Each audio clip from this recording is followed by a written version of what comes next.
Guyyaa har'aas odeeffannoo sharafa maallaqaa karaa gabaa gurraachaa akkasumas karaa baankiitiin kan biyyoota 14 qabadhee isiniif dhiyaadheen jira. Kanneen akka Awustiraaliyaa doolaara, paawundi sterlingii, yuuroo, Ameerikaa doolaara, Kuwait diinaara, Kanaadaa doolaara, Dubaay diraama, Kaatar riyaal, Joordaan diinaar, Saawudii riyaal, Bahaariin diinaar, Oomaan riyaalii fi kanneen kana fakkaatan qabadhee isiniif dhiyaadheen jira. Nagaan Waaqayyoon dhuma keessaniif haa baay'atu. Kabajamoo jaallatamoo hordoftoota chaanalii kana baga nagaadhaan gara chaanalii kanaatti dhuftanii obboloonni chaanalii kanaaf haaraa taatan sabskiraayib gochuudhaan maatiinaaf ta'a. Maatiinaaf taatanii kallattii hundumaan na jajjabeessaa kan jirtan guddaa galatoomaan isiniin jedha. Guyyaan har'aa Januwaarii 17 bara 2026 akka lakkoofsa faranjootattidha. Guyyaa har'aa sharafni maallaqaa hin dabale moo hin qannase moo kan jedhu waliin ilaalla. Otoo odeeffannoo sharafa maallaqaatti hin darbiin dura gaaffii lamaan tokko nan deebisa. Innis gaaffiin tokkoffaanii erga saatiin darbetti maaliif dhiyeessitaa jettee obboleettiin gaaffii kana na gaafatte.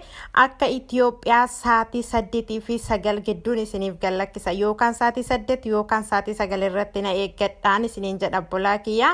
Inni lammaffaan immoo guyyaa guyyaatti maaliif gallakkisuu dhiifte jettee obboleettiin na gaafatte. Samoonii darbe keessa guyyaa lamaanii sharafa maallaqaa dhiyeessaa ture. Innis viidiyoon guyyaa guyyaatti yoo gallakkifame isin nuffisiisa kan jedhu yaadeetananii isin immoo koomentii irratti naaf barreessaa. Obboloonni guyyaa lamaan nuuf dhiyeessi jettanis obboloonni guyyaa guyyaadhaan nuuf dhiyeessi jettanis koomentii irratti naaf barreessan isiniin jedha. Koomentii keessan irra dhaabbadheeni harki caalu guyyaa guyyaatti nuuf dhiyeesse yoo jedhe harka caaluun filadhaan isiniin jedha obbolaa kiyya.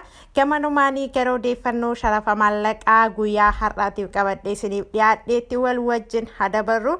Tokkoffaa irratti kan argannu Awustiraaliyaadha. Awustiraaliyaa doolaarri tokko 126 tuqaa saantiba 10 sharafamaa ooleetiin jira karaa gabaa gurraacha. Akkasumas karaa baankii daldala Itoophiyaa Awustiraaliyaa doolaarri tokko 98 tuqaa saantiba 73 sharafamaa ooleetiin jira.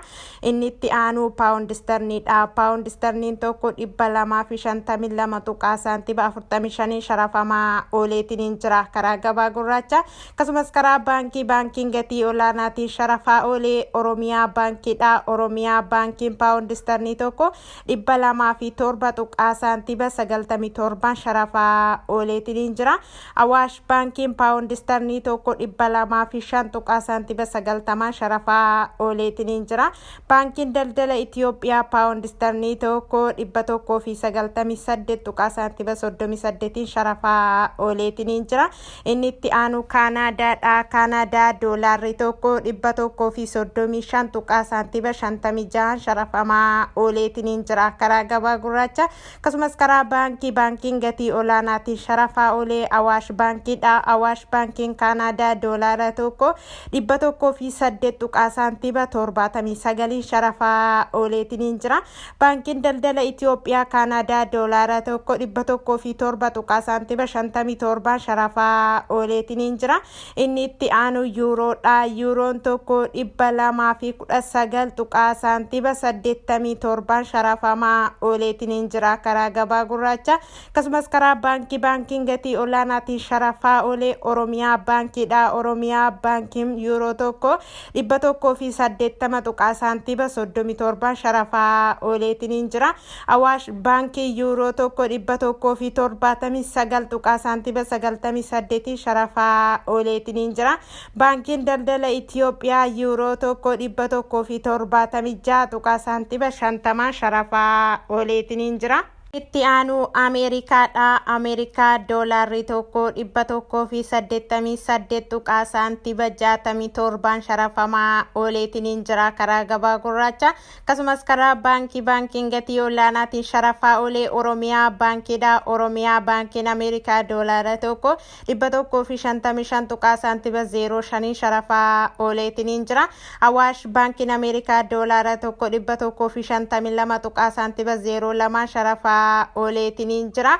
Baankiin daldala Itoophiyaa Ameerikaa doolaara tokko 151 tuqaa saantiba 60 sharafaa ooleetiniin jira. Nitti aanu Dubaayidha. Dubaay diraamni tokko 51 tuqaa saantiba 35 sharafamaa ooleetiniin jira karaa gabaa gurraacha. Akkasumas karaa baankiin gatii olaanaatiin sharafaa oolee Awaash baankiidha. Awaash baankiin Dubaay diraamii tokko 43 tuqaa saantiba 98 sharafaa ooleetiniin jira.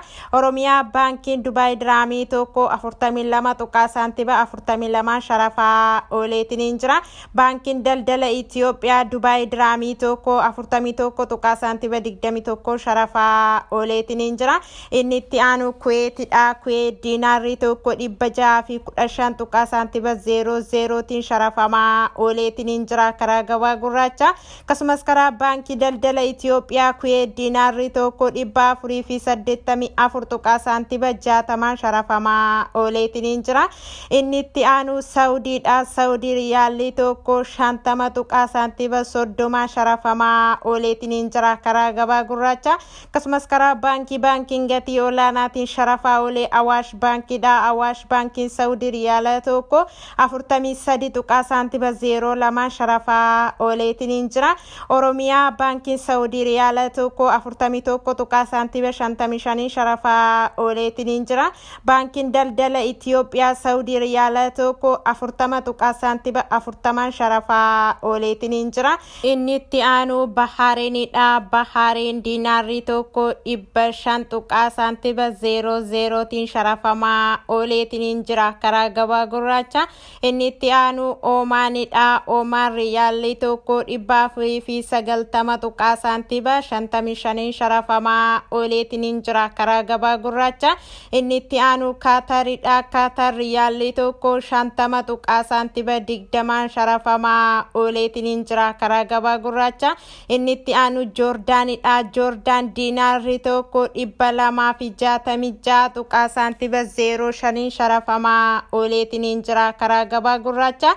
Inni itti aanu Indihaadha. Indihaa ruppiin tokko 2 tuqaa saantiba 07 sharafamaa ooleetiniin jira karaa gabaa gurraacha. Akkasumas Indihaa ruppiin karaa baankii daldala Itoophiyaa tokko tuqaa saantiba 68 sharafamaa ooleetiniin jira. Inni itti aanu Israa'elidha. Israa'el sheqel tokko 60 tuqaa saantiba 01 sharafamaa ooleetiniin jira karaa gabaa gurraacha. Odeeffannoo sharafa maallaqaa guyyaa har'aatiif qabadhee isiniif dhiyaadhe kana fakkaata. Yaadaa fi gaaffii qabdan koomentii irratti naaf barreessa. Obboloonni Beeruutii fi Joordaan jirtan Ameerikaa doolaaraan herreeggadhaan isiniin jedha obbolaa kiyya. Qophiin kun yoo isinitti tole laayikii godhaa. Hiriyoottan keessanii fayyada jettanii yoo yaaddan sheerii godhaa fi amma qophii biraatiin walitti deebinutti nagaa keessa tura.